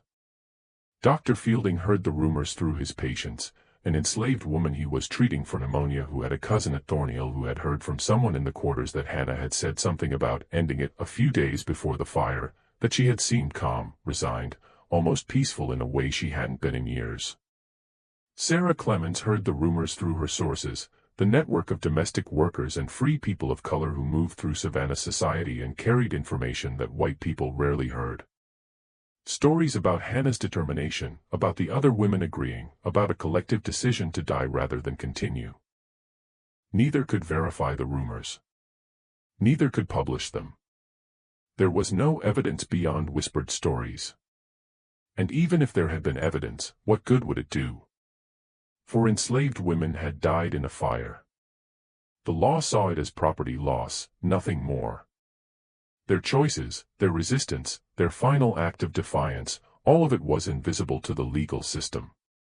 But Dr. Fielding added a note to his documentation, August 12, 1848. Fire at Thornhill Plantation. For women dead, Hannah, 22, Ruth, 25, Grace, 19, Mary, 28. Official cause, accidental. Unofficial reports suggest deliberate act of resistance. Unable to verify. And Sarah wrote in her private journal, if the rumors are true, then Hannah and the others made the only choice available to them. They couldn't escape, couldn't testify, couldn't seek justice. But they could refuse to continue. Could deny Marlowe any more children. Could choose their own death rather than submit to more abuse. If that's true, then they were braver than any of us who remain alive and complicit in this evil system. 1 week after the fire, Edmund Marlowe announced significant changes to his operations at Thornhill Plantation. He would be retiring from active management of the estate, he declared. He was getting older, approaching his mid-50s, and he wanted to spend more time in Charleston with his son's family. Thornhill would be managed by a hired overseer with strict instructions to run it as a conventional cotton operation. The cottage would not be rebuilt. The special breeding program was being discontinued. To anyone watching carefully, it looked like retreat. Like a man who had lost his nerve, whose operation had become too visible, too risky. The fire had killed 4 women and attracted more attention than Marlowe wanted. Perhaps he had decided the profit wasn't worth the increased scrutiny. But it also looked like a man who had gotten away with everything. Who had operated a systematic program of abuse for decades, produced dozens of children who were sold as property, and now was retiring comfortably with his wealth intact, his reputation unblemished, facing no consequences whatsoever. The law was on his side. It had always been on his side. And it would remain on his side until the entire system came crashing down. After the fire, Dr. Fielding tried to push for a more thorough investigation. He approached Sheriff Dixon, carefully suggesting that the circumstances of the fire seemed suspicious. 4 women dead, all in separate rooms, unable to escape a building that should have been easy to flee. Dixon listened politely, then explained the obvious. Dr. Fielding, these were enslaved women.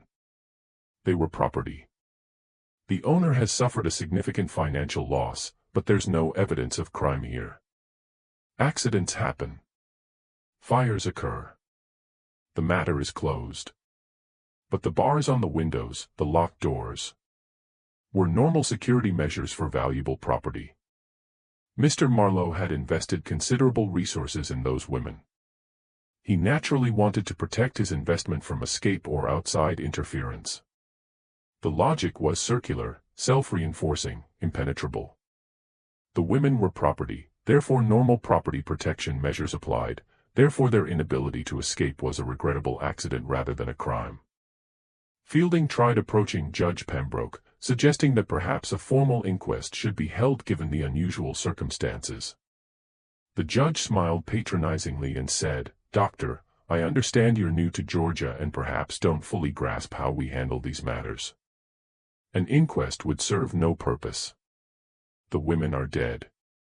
There's no one to prosecute even if there were evidence of crime, and Mr. Marlowe has already suffered significant property loss. Let the matter rest." "But, Your Honor." "Let it rest, Dr. Fielding."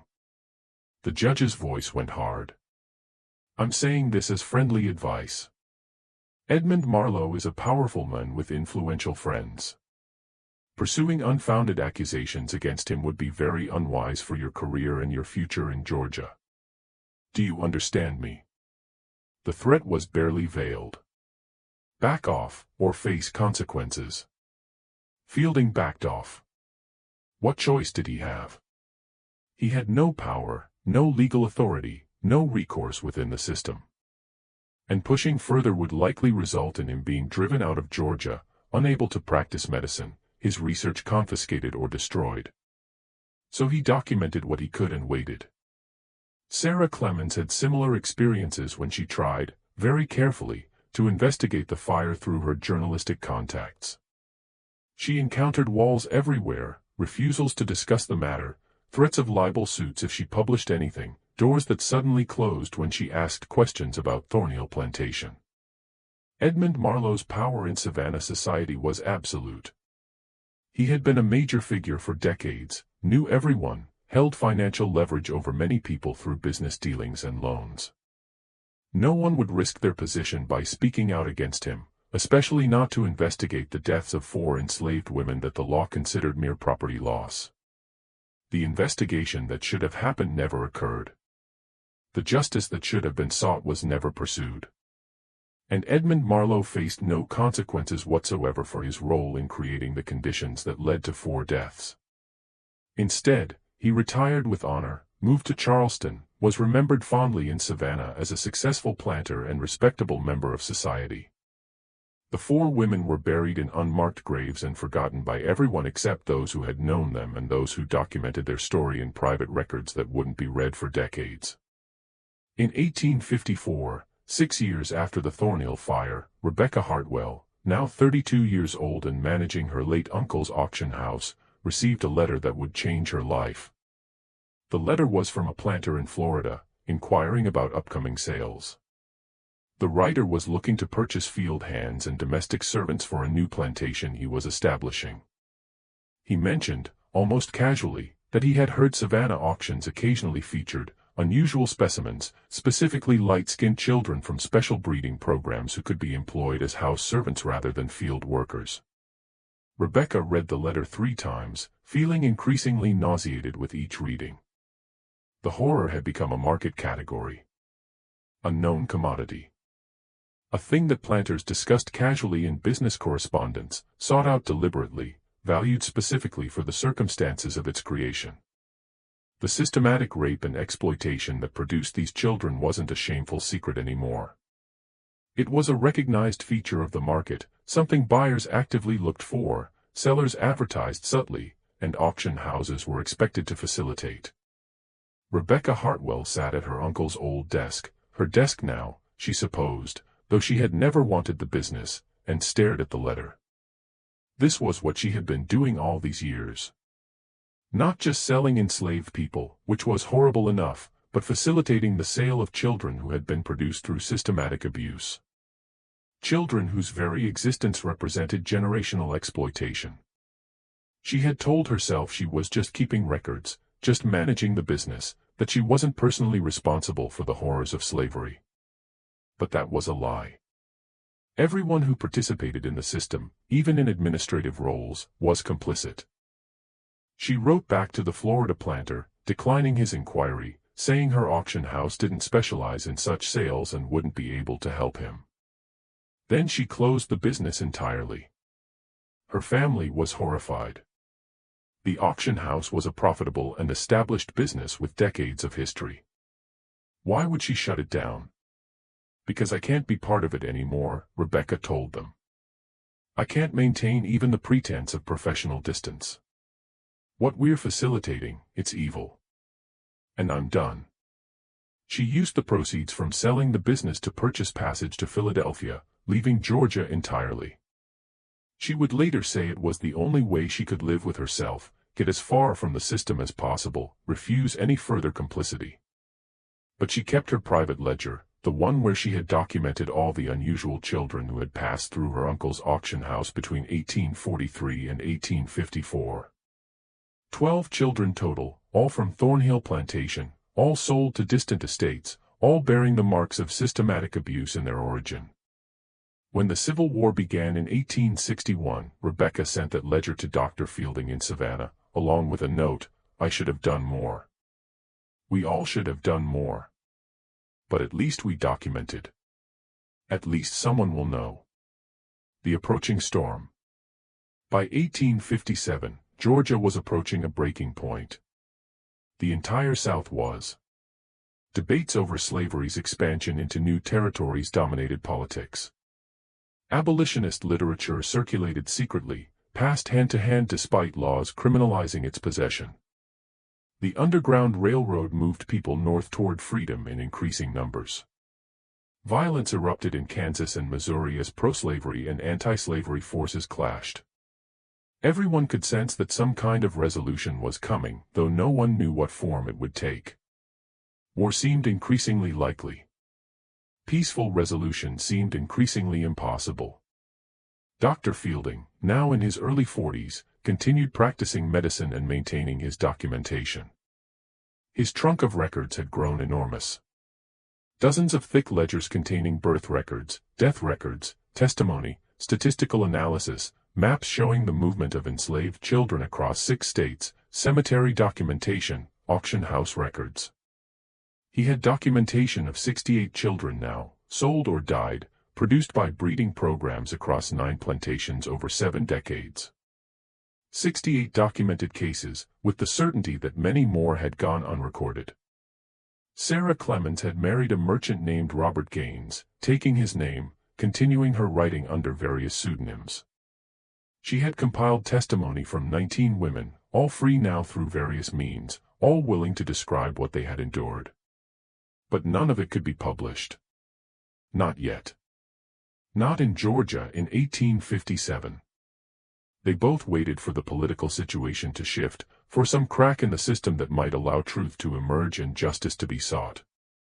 The crack came eventually, but not in the way anyone expected. It came with cannons firing on Fort Sumter in April 1861. With Georgia seceding from the Union. With war sweeping across the South and tearing apart the society that had protected men like Edmund Marlowe for generations. When Georgia seceded in January 1861, Edmund Marlowe was 69 years old, living comfortably in Charleston with his son's family. Thornhill Plantation continued operating under management of hired overseers, producing cotton for the Confederate war effort. The war initially seemed distant from Chatham County. There was enthusiasm for the Confederacy, confidence that the North would be quickly defeated. Young men enlisted. Plantations continued operating. Life proceeded with relative normalcy for the first 2 years. Then the Union naval blockade began to bite. Cotton couldn't be exported.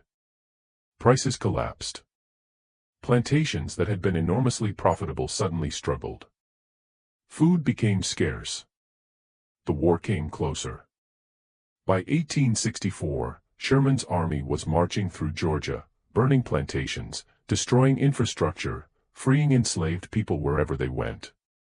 The world that had protected men like Marlowe was coming apart. In December 1864, Union forces reached Chatham County. Thornhill Plantation was seized as rebel property. The main house occupied by Union officers as temporary headquarters. The enslaved population was declared free under military order, though the practical meaning of that freedom remained unclear. Federal officers began cataloging the plantation's assets, land, equipment, buildings, records. They were looking for evidence of the plantation's value and productivity, information needed for eventual decisions about property confiscation or restoration. A young captain from Massachusetts, Francis Whitmore, was assigned to inventory the main house's contents. He worked methodically through the rooms, documenting furniture, artwork, books, papers. In the attic, he found a locked trunk. Breaking the lock, expecting to find valuables or perhaps Confederate documents, Captain Whitmore instead found ledgers. Dozens of ledgers dating back decades, meticulously maintained. At first he thought they were ordinary plantation records, crop production, sales figures, property inventories. But as he began reading, his hands started shaking. The ledgers documented the cottage operation in precise detail. Which women were selected when, based on what criteria? When each woman became pregnant. Physical descriptions of the children born. Which children survived, which died. Sale prices for those sold. Dates, names, buyers, locations. It was a business ledger for systematic rape and child trafficking, maintained across 3 generations of the Marlowe family. Captain Whitmore made it through 3 pages before he had to step outside and vomit. When he returned, he forced himself to continue reading, documenting what he found. By the end, he had identified records of 79 children born in the cottage between 1780 and 1848, with varying levels of detail. 79 children. Nearly 80 lives documented like livestock breeding records, their existence reduced to accounting entries tracking investments and returns. Whitmore sent the trunk to his commanding officer with a note, "Sir, I have found documentation of crimes that I lack the vocabulary to describe. These records should be preserved as evidence and forwarded to appropriate authorities for possible prosecution." His commanding officer, Colonel James Hartley, reviewed the ledgers and agreed. The trunk was logged, catalogued, and sent to the Department of War in Washington, where it would be reviewed by military justice officials and potentially used in prosecutions against Confederate leaders for war crimes. But the war was still raging. Prosecutors were overwhelmed with cases. The trunk was filed, stored, added to an enormous backlog of confiscated documents awaiting review. It would remain in storage for years, buried in a warehouse full of similar documentation. One horror among thousands, waiting for officials who had time and resources to examine it. The war ended in April 1865. Slavery was abolished by constitutional amendment in December 1865. Approximately 4 million enslaved people were suddenly legally free. And then came the question, what does freedom mean? What comes next? The legal structure that had protected systematic exploitation for centuries had collapsed. But the people who had profited from that system were still alive, still powerful, still determined to maintain control. Edmund Marlowe died in Charleston in July 1866 at age 74, before any prosecutions could be initiated based on the documentation found at Thornhill. His obituary in the Charleston newspaper described him as a pillar of the community, successful planter, devoted father. There was no mention of the cottage, the women, the children. His son, Edmund Marlowe, Jr., who had been educated in Charleston and claimed to know nothing about his father's operations, inherited Thornhill Plantation. Under post-war property restoration agreements, many confiscated estates were returned to their original owners' families. Thornhill was among them, restored to Edmund Jr. in 1868. The trunk of ledgers remained in Washington, still unprocessed, still waiting for review that kept being delayed as Reconstruction politics consumed all available attention and resources.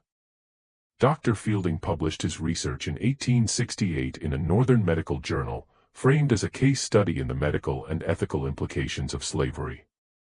The article, titled Systematic Exploitation and Its Health Consequences, a retrospective analysis of Georgia plantation practices, documented his findings without naming specific plantations or individuals. It described the pattern: separate housing, selected women, systematic pregnancies, children sold in infancy. It provided statistical analysis showing the scale of the practice. It discussed the physical and psychological health consequences for the women involved. It concluded with a call for further research into slavery's health impacts and the long-term effects of systematic exploitation. The article was read by approximately 200 people, mostly physicians and academics. It was discussed at several medical conferences. One newspaper wrote a brief summary. Then it faded from attention as the nation moved on to other concerns. Sarah Gaines, formerly Clemens, published a longer account in 1872 under her own name for the first time. The book, titled The Invisible Ones, An Account of Systematic Injustice in Georgia, was more personal, more accusatory, more detailed than Fielding's academic article. It included testimony from 12 women who had agreed to have their stories published, including Josephine Mercier's detailed account from Louisiana. It provided specific descriptions of plantation operations at Thornhill and 2 other estates that Sarah felt safe naming now that the owners were dead or legally powerless.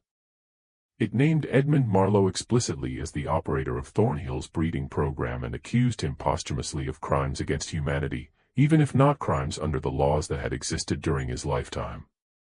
The book sold fewer than 300 copies. Critics largely ignored it. Those who reviewed it generally dismissed it as outdated grievance literature or sensationalist post-war propaganda. One reviewer wrote, "Mrs. Gaines seems determined to prolong animosity over matters that are now thankfully in the past.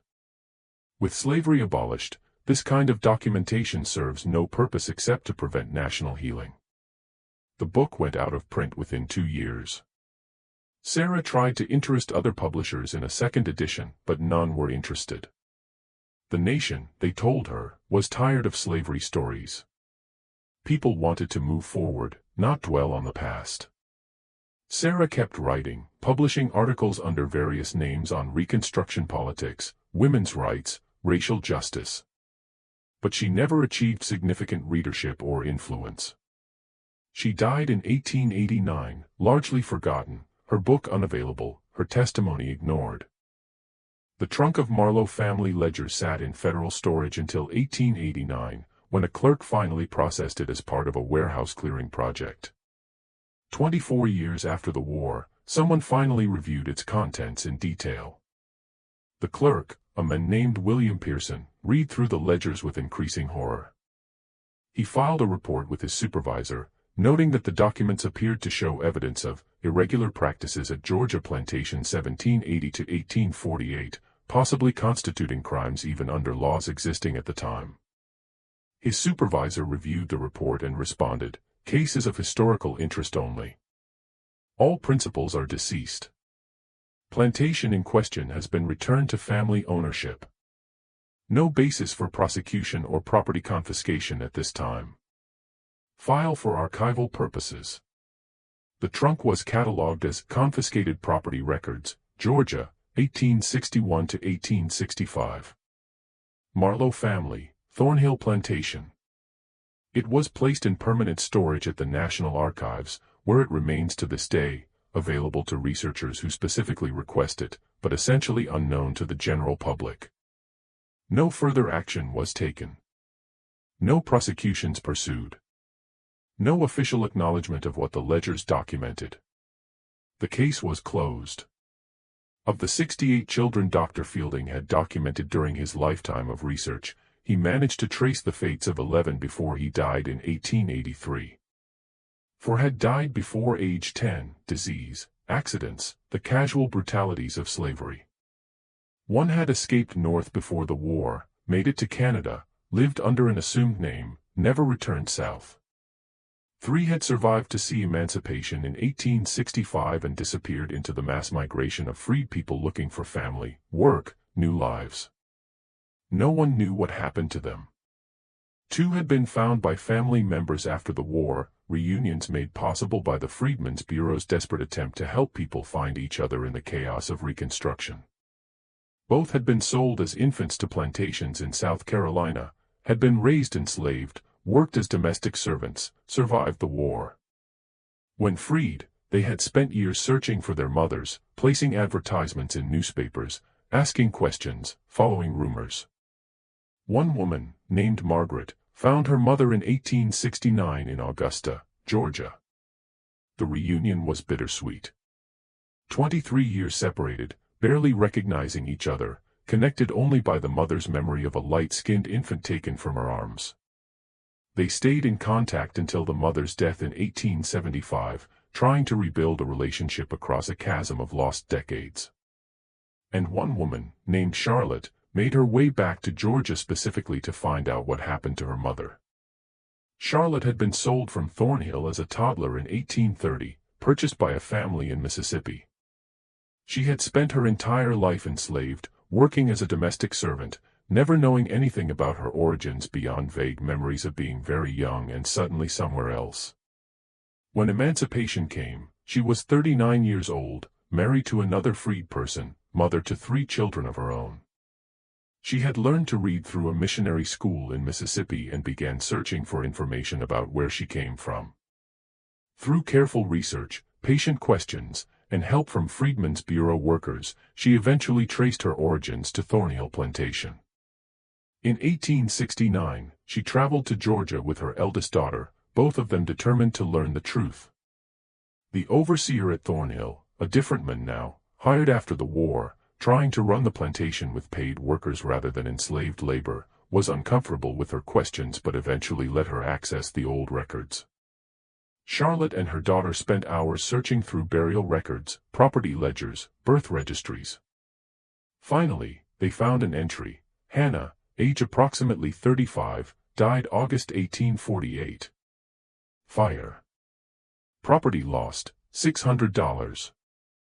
Charlotte stood there for a long time, her hand resting on the page, staring at her mother's name reduced to 1 line in a ledger. Hannah. She had never known her mother's name.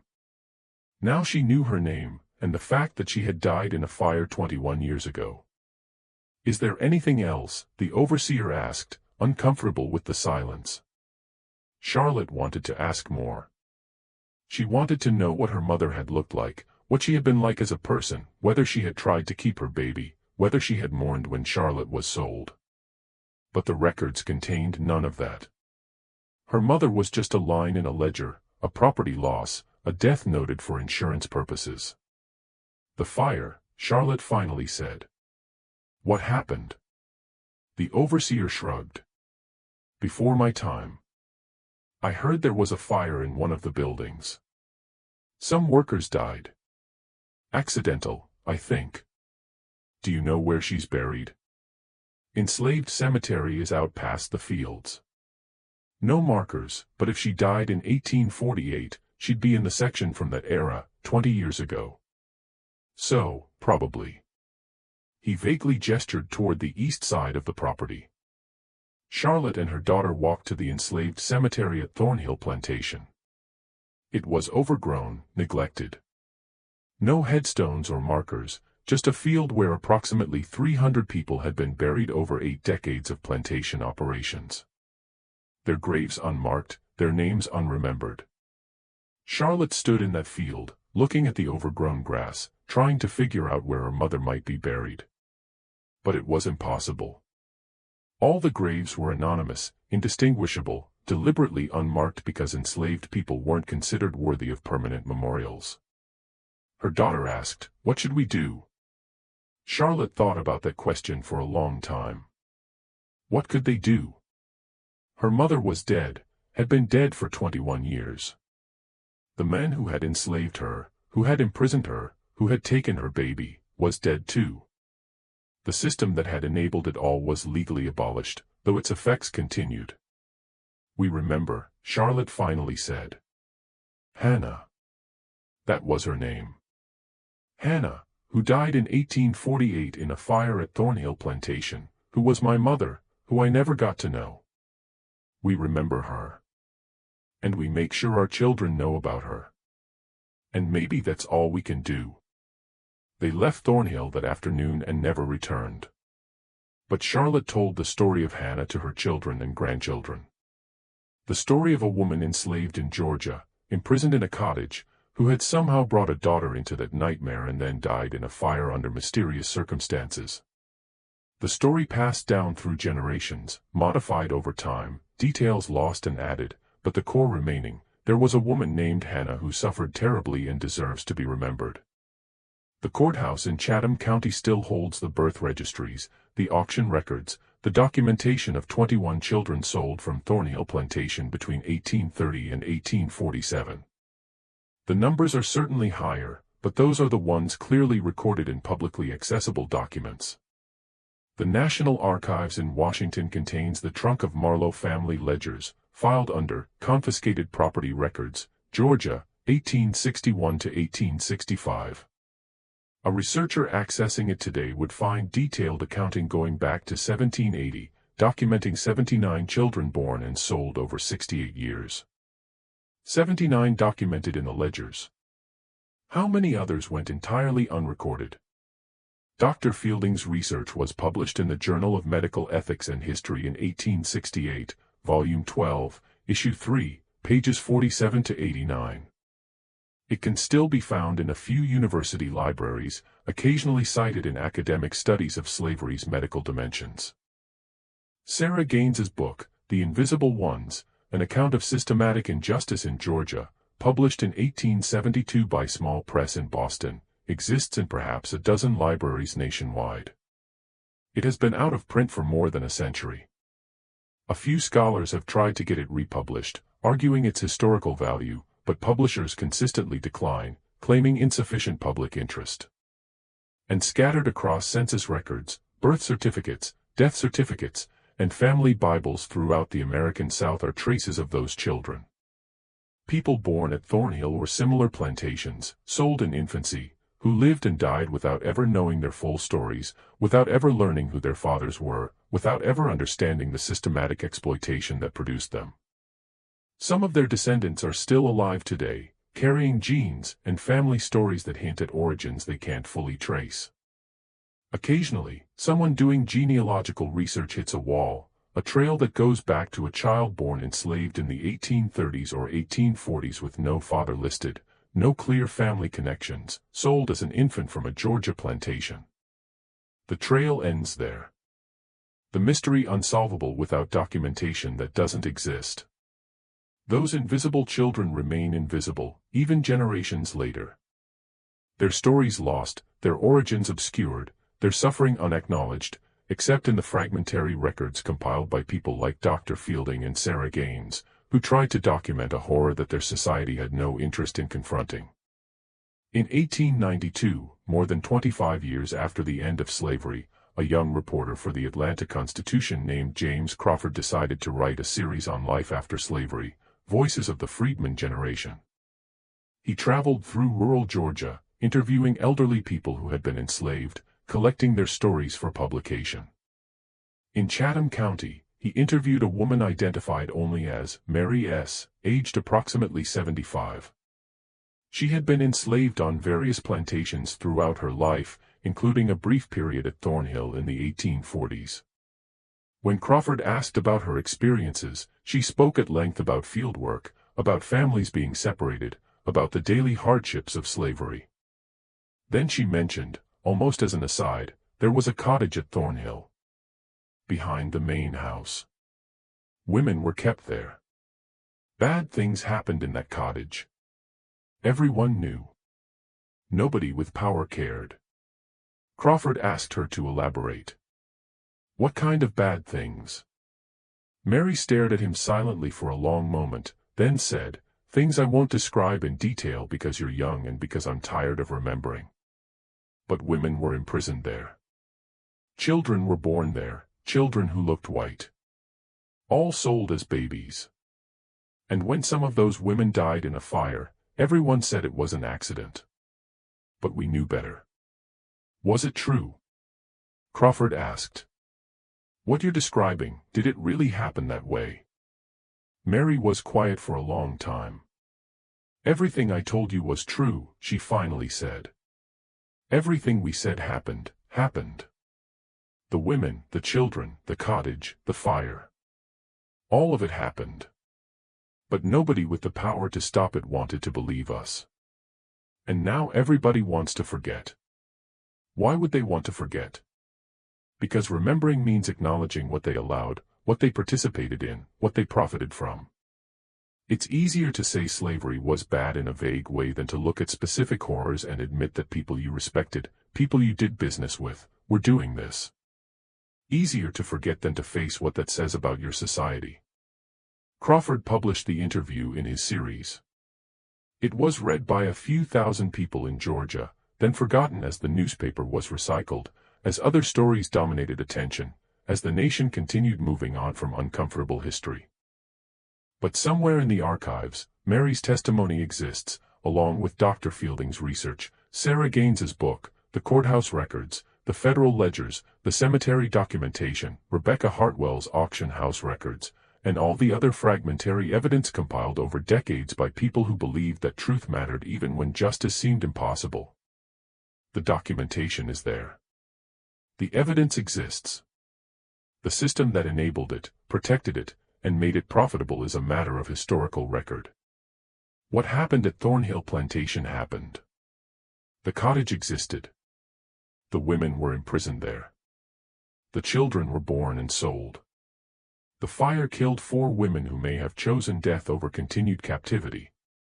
All of it happened, documented in records that survive to this day. And what happened at Thornhill Plantation wasn't unique. It was replicated at estates across the South, enabled by legal principles that treated enslaved women's bodies as property, protected by a system designed to ensure that powerful men faced no accountability for their actions. The scale of it, hundreds of plantations, thousands of children over centuries, is almost incomprehensible. But the documentation exists, scattered across archives and libraries, preserved by people who believed that bearing witness mattered, even when no one with power seemed to be listening. The records remain. The truth is there for anyone willing to look. The only question that remains is whether anyone cares enough to remember, to acknowledge, to ensure that this particular horror isn't forgotten in the broader narrative of slavery's evils. Georgia kept discovering slave children with European features. All came from the same estate. The documentation proves it. The testimony confirms it. The pattern is undeniable. And Edmund Marlowe died wealthy, respected, facing no consequences. That's the truth that the records preserve. That's the story that the documentation tells. Whether it matters is a question that each generation must answer for itself.